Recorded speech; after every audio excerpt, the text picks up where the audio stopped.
Shivtej counselling सेंटरचे संचालक सन्माननीय श्री संतोषजी भांडे सर आपल्या सोबत आहेत. नमस्ते सर. नमस्कार. तर हार्दिक स्वागत करतो. तर आपण आपल्या कारकिर्दीमध्ये किंवा लहानपणापासून आतापर्यंत म्हणजे आपलं शिक्षण कुठं झालं आणि शिक्षणाविषयी आपण थोडक्यामध्ये आम्हाला माहिती सांगावी. मी कळंबचाच आहे.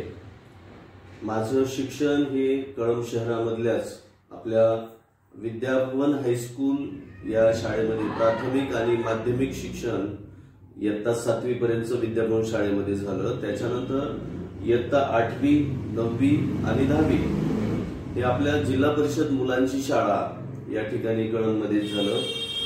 11वी आणि 12वी हे आपल्या शिक्षण महर्षी महाविद्यालय, ज्ञानदेव मोहेकर महाविद्यालय, ज्याला आम्ही पूर्वी DPM कॉलेज म्हणायचं, त्या आमच्या DPM कॉलेजमध्ये झालं. मग पुढे सायन्स मधून माझं ग्रॅज्युएशन पुण्याला झालं आणि आर्ट्स मधून डबल ग्रॅज्युएशन माझं DPMलाच झालं. असं 2 ठिकाणी ग्रॅज्युएशन झालं आणि त्याच्यामध्ये डिप्लोमा इन ह्युमन राईट्स नावाचा एक माझा डिप्लोमा झाला. शिक्षण अजूनही चालूच आहे माझं. या वयातही मी शिकतोच आहे. वेगवेगळ्या कोर्सेसला ऍडमिशन घेतलेले, चालूच आहे शिक्षण. तर अशी एकूणच स्थिती आहे. कारण माणूस हा मरेपर्यंत शिकत असतो, त्या पद्धतीने आपण शिक्षण चालूच ठेवताय. आणि आता सध्या आपण शिवतेज काउन्सिलिंग सेंटर चालवता. हो. तर नेमकं या क्षेत्राकडे आपण कसे वळाला त्याविषयी थोडक्यामध्ये. शिवतेज एज्युकेशनच्या बाबतीमध्ये मला पूर्वीपासूनच शिक्षणाची आवड होती. मला लहानपणी वाटायचं, माझे मित्र होते, काही मित्र आहेत आज आमच्या कळंब शहरामध्ये, त्यांनी वैद्यकीय शिक्षणामध्ये, वैद्यकीय क्षेत्रामध्ये चांगलं प्रावीण्य मिळवून ते डॉक्टर म्हणून नावाजलेले आहेत, काही अधिकारी झालेले आहेत. मलाही वाटायचं की आपण डॉक्टर झालं पाहिजे. त्यांचं आमच्या काळामध्ये DEDला फार स्कोप होता. पण माझ्यासोबत माझेच काही मित्र जे होते ते त्यांचे आई वडील हे शिक्षक असलेले पण मित्र होते. पण ते म्हणायचे नाही बाबा, आम्हाला शिक्षक नाही व्हायचं, आम्हाला डॉक्टर व्हायचंय. माझ्या घरामध्ये तशी काही शैक्षणिक पार्श्वभूमी नव्हती. मी अतिशय साध्या आणि अतिशय म्हणजे अगदीच पीडित आणि अगदीच वंचित कुटुंबापैकी मी आहे आणि शिक्षणाचा दूरवर कुठलाही गंध नव्हता. अशा कुटुंबातून मी येतो. पण शिक्षणाची आवड होती. मात्र मला ते काही आर्थिक परिस्थितीमुळे मला ते डॉक्टर होण्याचं स्वप्न माझं काही पूर्ण करता आलं नाही. त्याच्यामुळं ते राहून गेलं आणि नंतर मला ते होता आलं नाही. थोडासा आघात होता मनावरती. मग आम्ही थोडस व्यतीत होऊन मी काय करायचं, आमच्या इथं मांजरा नदी आहे, त्या मांजरा नदी काठावरती तिथं जाऊन बसायचं आणि मनात विचार यायचे की चला आपण याच्यामध्ये आता जाऊया. आणि तिथं आमचे कळंब मधले त्यावेळी काही सद्ग्रस्त फिरायला यायचे. त्याच्यातलेच एक म्हणजे कमलाकर काटे नावाचे एक सद्ग्रस्त होते त्यावेळी आणि त्यांचा धाक होता कळंब मध्ये. आमचं जे आता आज मोठं कळंब शहर झालेलं आहे, तेव्हा कळंब शहर हे छोटस होतं आणि मग त्यांचा धाक होता. त्यांच्याकडे एक छडी होती. ती अशी छडी घेऊन असे फिरायला यायचे तिकडे नदीकडे. आणि मग त्यांनी मला बघायचे, रोज इथंच बसलेला असतो पोरगा, काय करतोय. ते आता एवढं सिनियर माणूस, वृद्ध माणूस, आणि मग त्यांच्या त्या छडीला मागे असा दांडा, असा वाकडा दांडा होता. ते मागून आले आणि मला असं ते माझ्या त्याच्यामध्ये घातलं आणि असं ओढून घेतलं मला. तू तिथं जाऊन कशाला बसला त्या पाण्याजवळ, इकडेचा काय रोज तिथं जाऊन बसतो. मग त्यांनी मला बोलवून घेतलं आणि विचारलं. मलाही मनामध्ये जरा दाटून आलेलं होतं, कुणाकडे तरी मन मोकळं करावं असं वाटत होतं. त्यांना ते मी सांगितलं माझ्या माझ्या वेदना, माझ्या आतमधलं दुःख, मला हे शिकायचं होतं पण मला नाही शिकता आलं. अरे काय तू घेऊन बसलास, डॉक्टर झाल्यावर ते मोठं होतं का, दुसरा काहीतरी बन की. मग त्याच्यानंतर ते थोडी कलाटणी मिळाली त्यांच्या मार्गदर्शनामध्ये. थोडस वेगळे शिक्षण केले, मजुरीची कामं केली, मागे वर्कशॉप, वेल्डिंगचं वर्कशॉप चालू केलो, ते पाव बटर बनवण्याची बेकरी चालू केली, स्वतःचा कारखाना चालू केला. त्याच्यामधून पण बऱ्यापैकी अर्थार्जन चालू होतं. पण मनामध्ये कुठेतरी एक खंत होती की मी शिकलो नाही, डॉक्टर व्हायचं तुम्हाला. नंतर मग माझी मुलं हे इयत्ता 5वी 6वीला गेली. माझ्या लक्षात आलं की अरे मी नाही झालं, माझी मुलं मी डॉक्टर घडवणार, माझी मुलं अधिकारी करणार आणि त्याच्यासाठी मला अजून अभ्यास केला पाहिजे, मी स्वतः शिकलो पाहिजे. मला जर याच्यामधली पूर्ण माहिती झाली या शिक्षणाच्या माध्यमातून तर मग मी माझी मुलं शिकवू शकेन. माझ्या मुलांना मी शिकवलो, माझी मुलं डॉक्टर झाली तर मला आनंद आहे, मग मी झाल्यासारखाच. या प्रयत्नातून मग पुन्हा मी माहिती घ्यायला लागलो आणि मग मला माहिती झाल्यामुळं मी इतरांना, शेजारी वगैरे यांना सांगायचो. मग त्यांना सांगायल्यानंतर त्यांना फायदा झाला.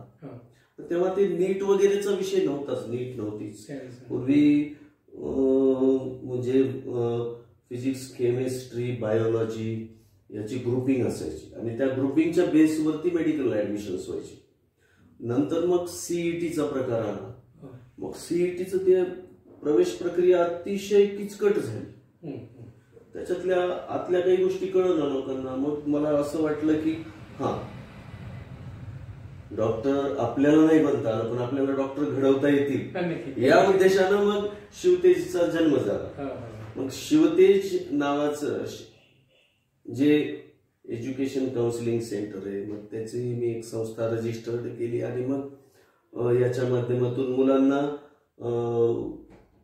सर्व प्रकारचं मार्गदर्शन करण्याचं पुढे चालू ठेवलं. ही सेवा आपण साधारण 2013 पासून घर बसल्या चालू केली.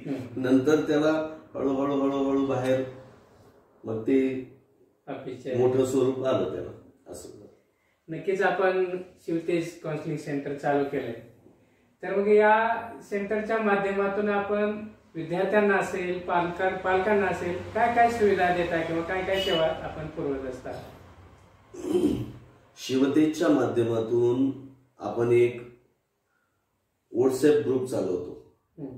ते व्हॉट्सअप ग्रुप आतापर्यंत तरी 5 आहेत. पूर्वी व्हॉट्सअपमध्ये एक 200-250 लोकांना सहभागी करून घेता येत होतं, त्याची मर्यादा होती. पण आता ती मर्यादा 1000वर गेली.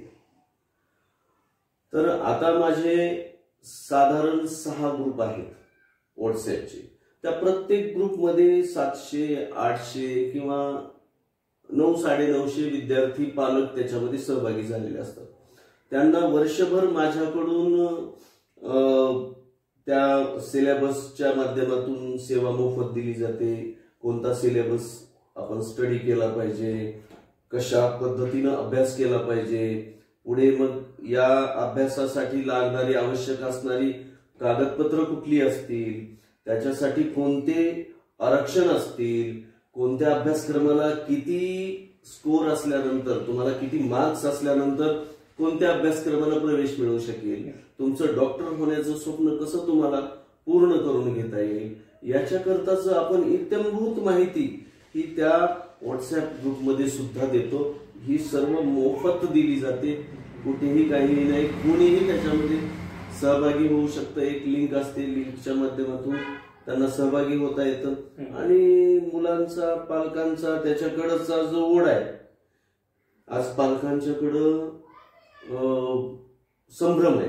पालक पूर्णपणे संभ्रम होते. त्यांना लक्षातच येत नाही की माझ्या लेकराला मला हे बनवायचंय, पण मी जाऊ कुठं, कुणाला मागू, कुणाकडून मदत घेऊ, नेमकं काय करू, हे असे अनेक प्रश्न पालकांच्या समोर पडलेले आणि त्या प्रश्नांचं निराकरण करण्याचं काम आपल्या त्या व्हॉट्सअप ग्रुपच्या माध्यमातून केलं जातं.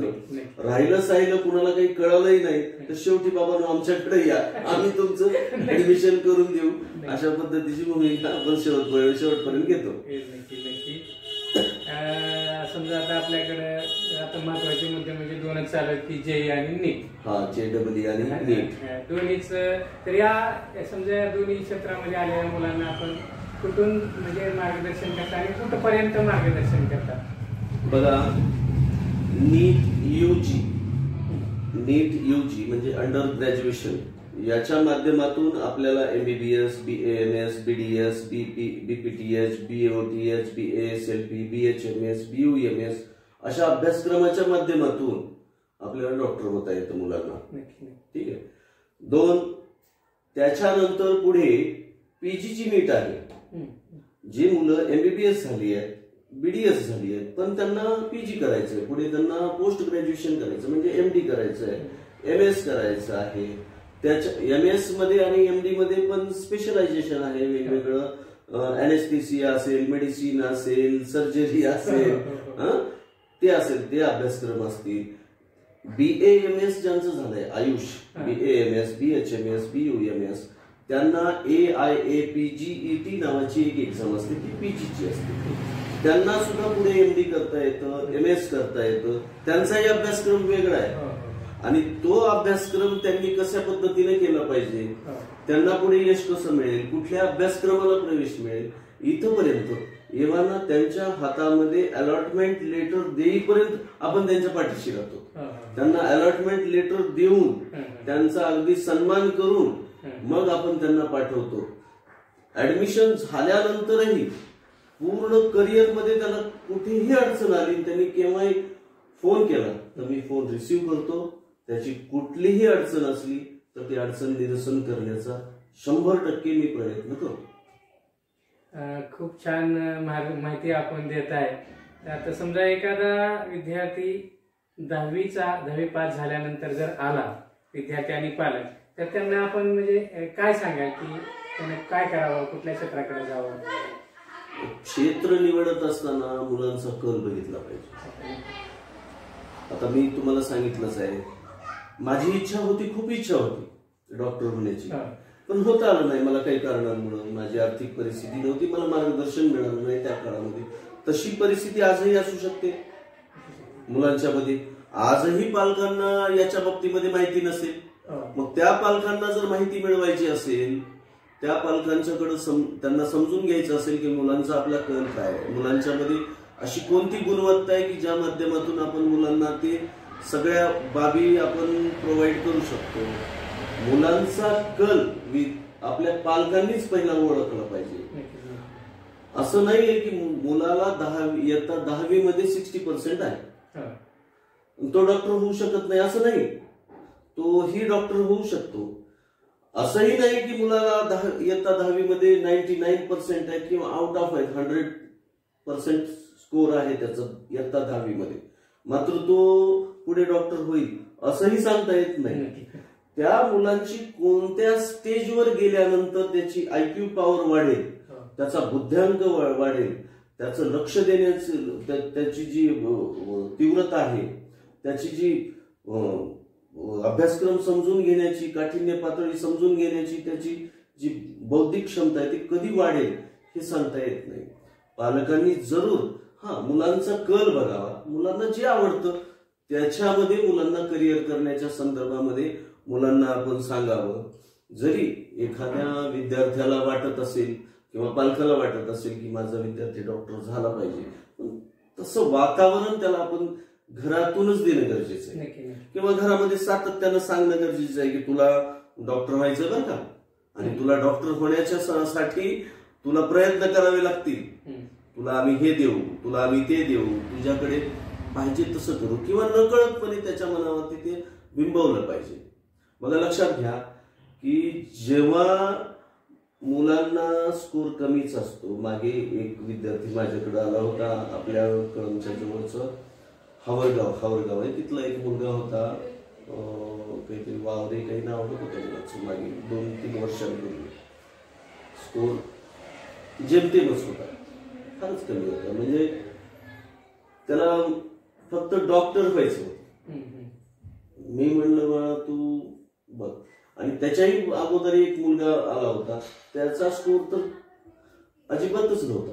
पण त्या मुलांनी बीपीटीएच मध्ये डॉक्टरकी मिळवली, बीपीटीएच झाले, फिजिओथेरपिस्ट म्हणून ते एक स्पेशलायझेशन केलं त्यांनी, त्याच्यामध्ये डॉक्टर म्हणून त्यांचं करिअर चांगलं घडलं. आज आनंदात त्यांचे क्लिनिक आहेत आणि समाजामध्ये प्रतिष्ठा आहे. विशेष म्हणजे मग डॉक्टर होता येतं, फक्त आपल्याला समजलं पाहिजे की कोणत्या माध्यमातून गेलं पाहिजे, आपल्याला किती मार्क्स आहेत आणि त्याच्यामध्ये आपल्याला बनता येईल का.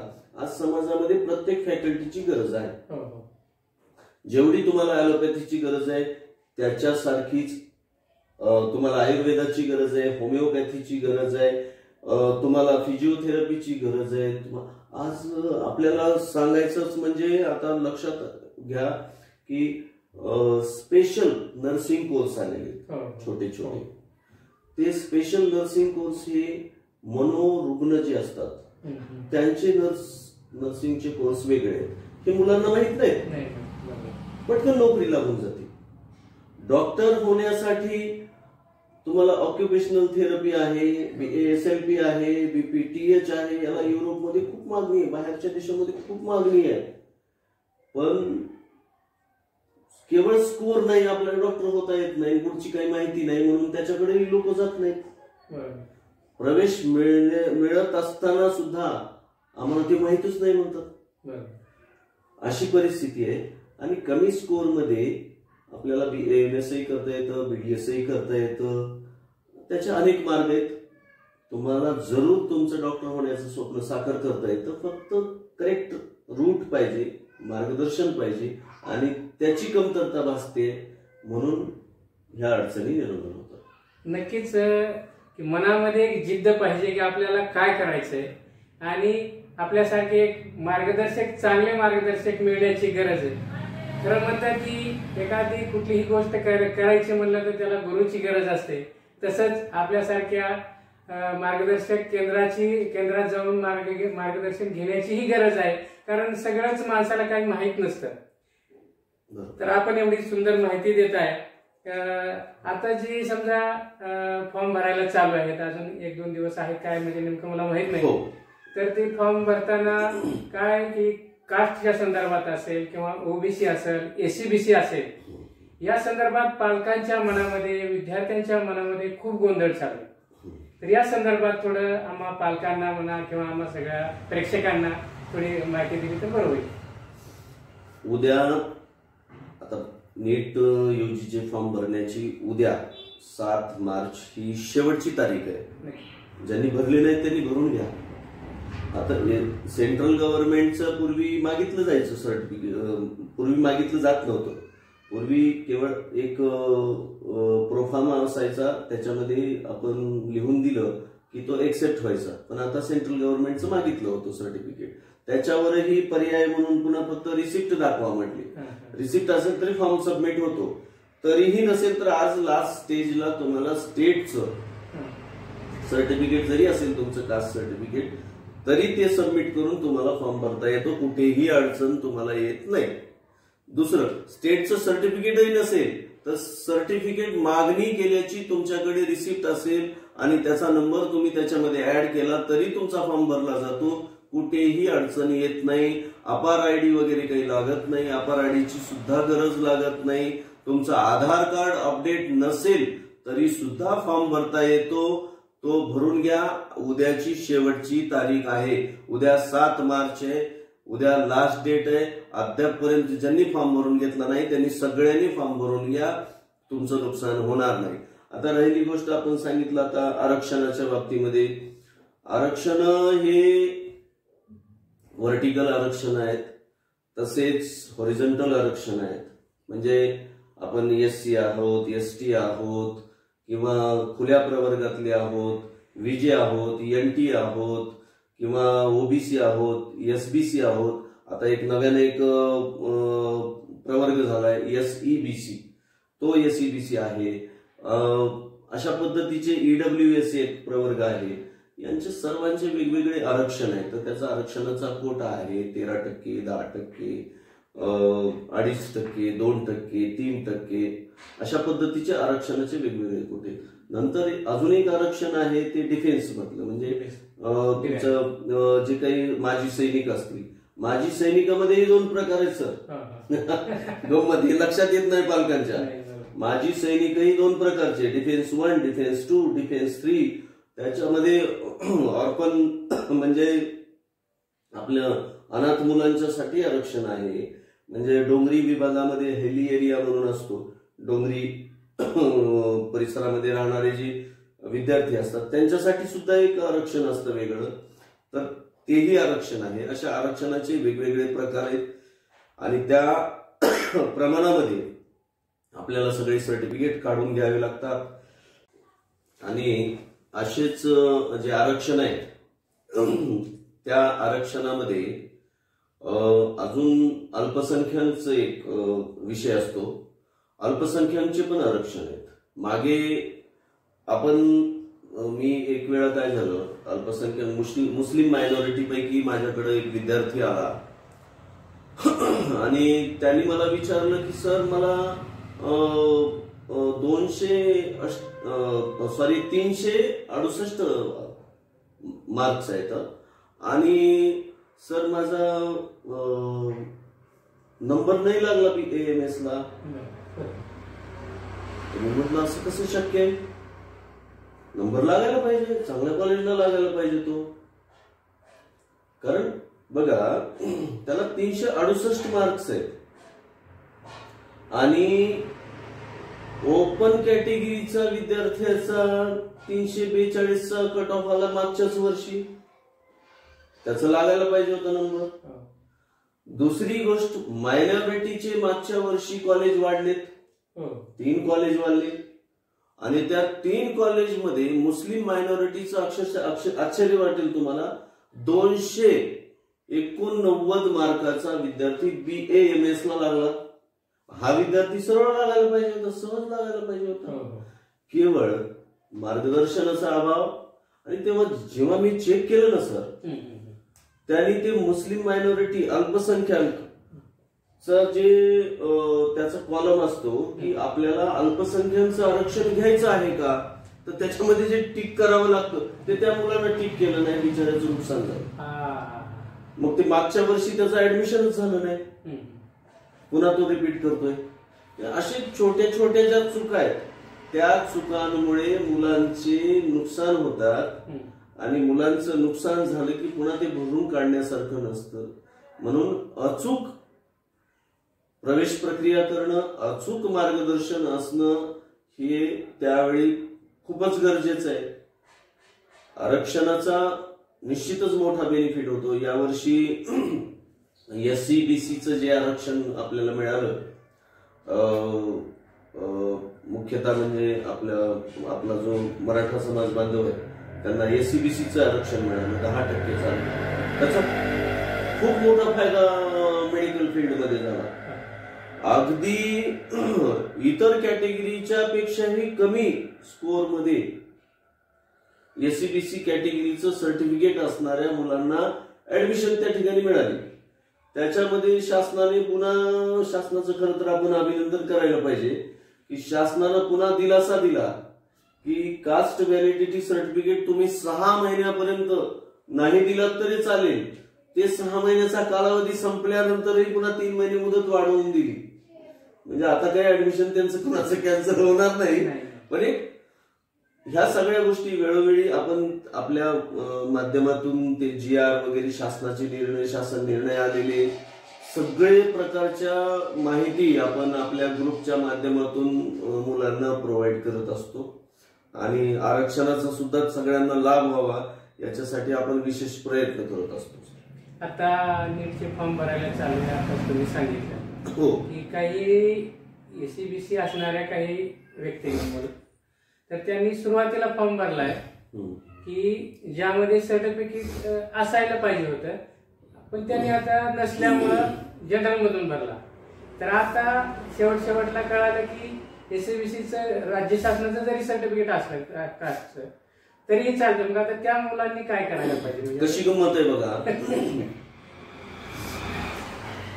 महाराष्ट्रातला मराठा समाज हा SEBC या कॅटेगरीमध्ये प्रवर्गामध्ये येतो, पण त्याच समाजाला सेंट्रल गव्हर्नमेंटच्या कॅटेगरीमध्ये EWS मध्ये त्यांची गणना होते.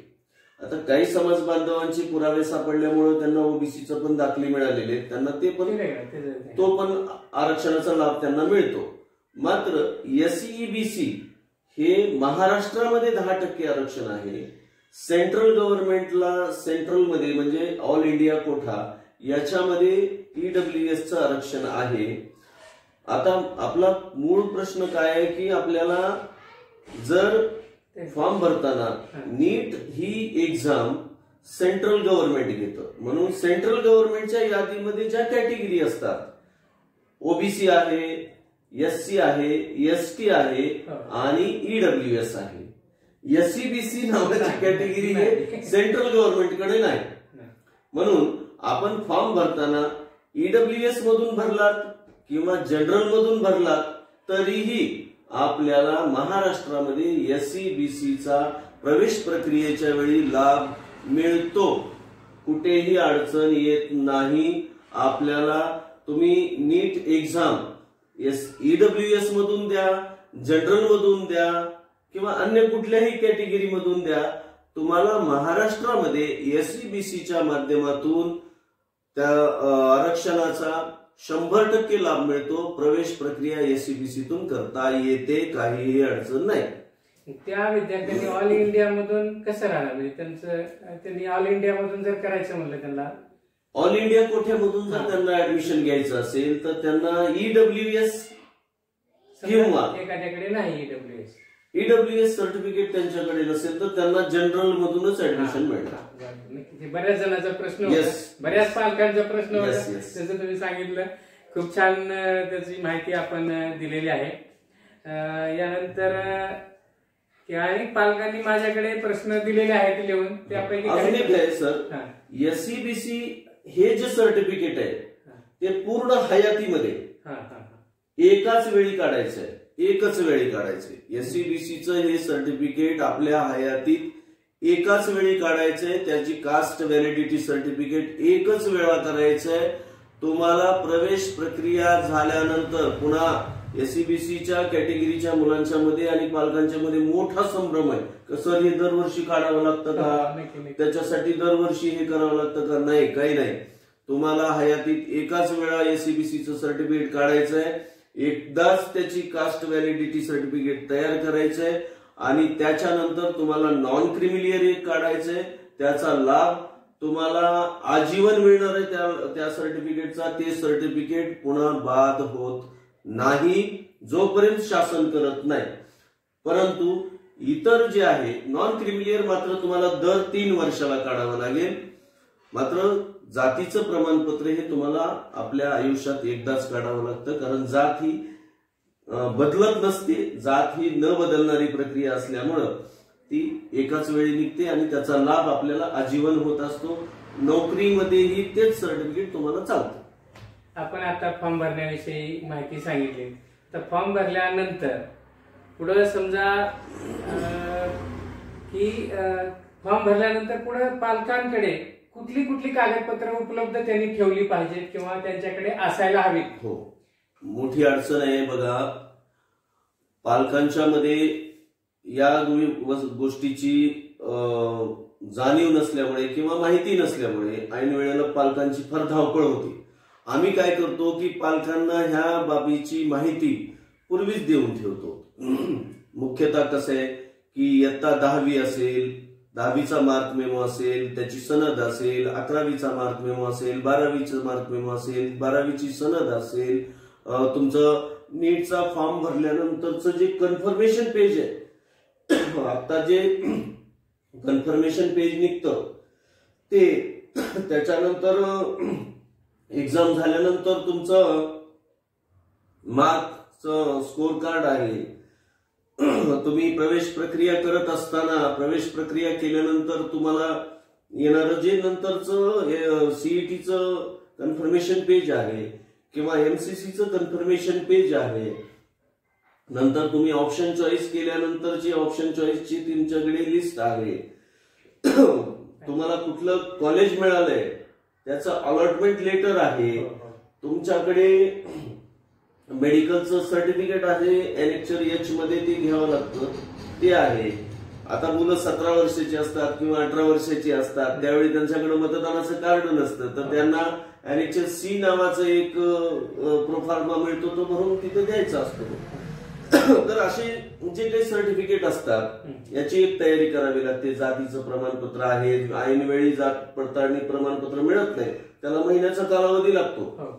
म्हणून आज ज्या मुलांनी सर्टिफिकेट तुम्ही फॉर्म भरलेत नीटचे, त्याच्या बेसवरती कास्ट व्हॅलिडिटी करून घेण्यासाठी जे रिझन लागतं ते कन्फर्मेशन पेज जोडून त्यांनी कास्ट व्हॅलिडिटीसाठी प्रस्ताव आत्ताच सादर करा. तुम्ही कोणत्याही कॅटेगरीचे असता, म्हणजे तुम्हाला प्रवेश प्रक्रियेच्या वेळेला ते सर्टिफिकेट तुम्हाला मिळून जाईल, तुम्हाला कुठलीही अडचण येणार नाही.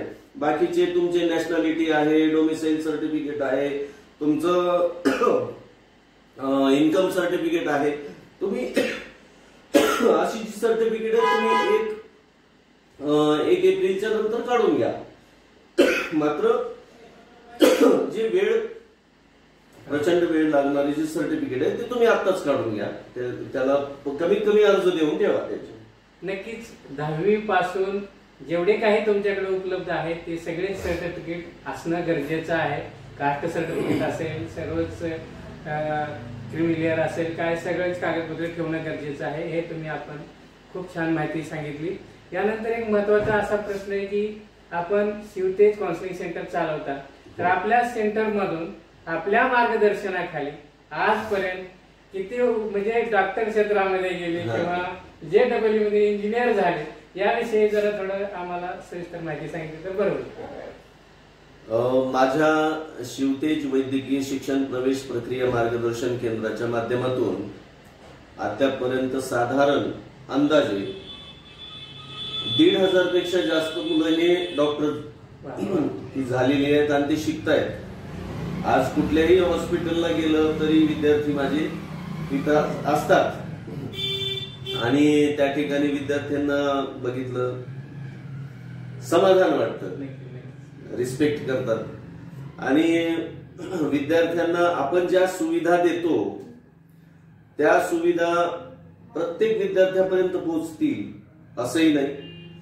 मी फार तर आज माझी कॅपॅसिटी 400 पर्यंत मुलांना मी काउन्सिलिंग करू शकतो, म्हणजे त्यांना सेवा देऊ शकतो. 400 विद्यार्थ्यांचे मी इत्यंभूत माझ्याकडे जे रजिस्टर्ड नोंदणीकृत असतील त्यांची प्रवेश प्रक्रिया करून त्यांच्या ऍडमिशन होईपर्यंतची सगळी सेवा मी त्यांना देऊ शकतो.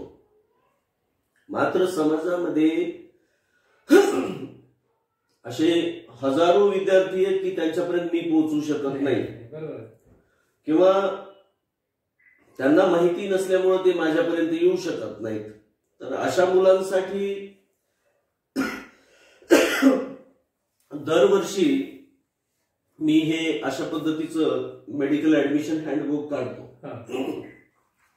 या हँडबुकच्या माध्यमातून मी ऍडमिशन प्रक्रिया कशी करावी, कोणती कागदपत्र लागतात, त्याला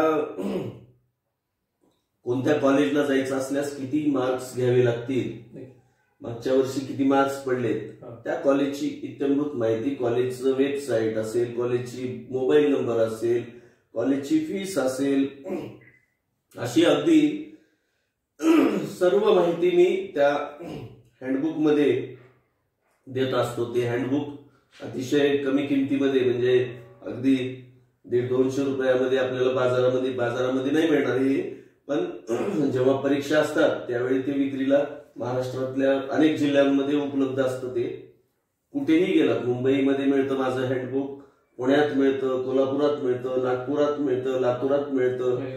आपल्या कळममधील म्हणजे कळम शहरातून तयार झालेला हा ब्रँड तुम्हाला महाराष्ट्रात कुठेही मिळू शकेल.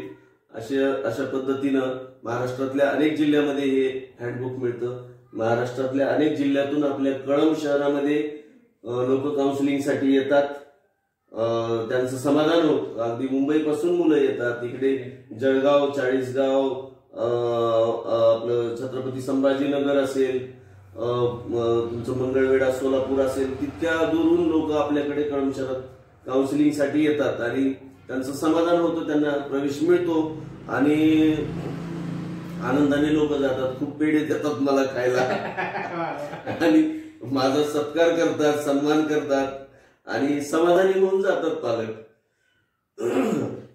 नक्कीच सर, हे आपण ही हँडबुक तयार केलेलं आहे आणि पूर्ण महाराष्ट्रभर हे हँडबुक जात आहे. त्या कळमचं खरंच नाव पूर्ण महाराष्ट्रावर काय बाहेर देखील जात असेल, आपल्याला कल्पना नाही समजा. तर हे खूप छान हँडबुक आहे. त्यांनी जे काही माहिती सांगितली आणि जे काही माहिती सांगायची राहिलेली आहे ती या हँडबुक मध्ये आहे. ज्यांना कुणाला समजा नीटच्या संदर्भात माहिती घ्यायची आहे किंवा कॉलेज कुठलं निवडावं, तिथला नंबर काय असेल, काय जे काही पालकाच्या मनामध्ये अनेक समस्या आहेत, त्या समस्याचं उत्तर म्हणलं तर ही संतोष भांडे सरांनी काढलेलं हे ऍडमिशन प्रोसेस हँडबुक आहे. हे आपण नक्कीच त्यांच्याशी संपर्क साधून घेऊ शकता. आणि दुसरी गोष्ट म्हणजे शिवतेज काउन्सिलिंग सेंटरला आपण नक्की एकदा भेट द्या. आपल्या मनामध्ये ज्या काही अडचणी असतील, ज्या काही समस्या असतील ते नक्की सोडवण्याचा प्रयत्न करतील आणि आपल्या पाल्याची, आपल्या मुलाला डॉक्टर होण्याचं जे स्वप्न आहे ते स्वप्न पूर्ण करण्यासाठी नक्की ती 100% आपल्याला मदत करतील एवढं सांगतो. आणि जाता जाता सर शेवटचा एक प्रश्न की जे आता JEE आणि नीटचा अभ्यास मुलं करतात त्या मुलांना 1-2 मिनिटात म्हणजे तुम्हाला काय सांगता येईल की त्यांनी कसा अभ्यास करावा याविषयी? JEE एक्झाम झालेले आहेत काही ह्याच्यात आणि नीटची एक्झाम आता उद्याच्या 5 तारखेला होऊ घातलेली आहे मे महिन्यामध्ये. अजूनही तुमच्याकडे खूप वेळ आहे अभ्यास करण्याचा. स्कोर कितीही येत असेल त्याच्याकडे लक्ष देऊ नका. तुम्ही फक्त अभ्यासावर कॉन्सन्ट्रेट करा. तुमच्या क्लासेसमध्ये DSP नावाचा एक विभाग असतो, डाऊट्स क्लिअर करण्याच्या संदर्भात, त्यांचं मार्गदर्शन घ्या किंवा महाविद्यालयातल्या लेक्चरांचं मार्गदर्शन घ्या. आम्हालाही कधी फोन करा, आम्हीही तुम्हाला नक्की सांगू काय करायचंय ते. तुमचा स्कोर वाढवण्यासाठी मुलांनी जास्तीत जास्त प्रयत्न करा. आज फक्त तुम्ही स्वतः, तुमचं मोटिवेशन तुम्ही स्वतः.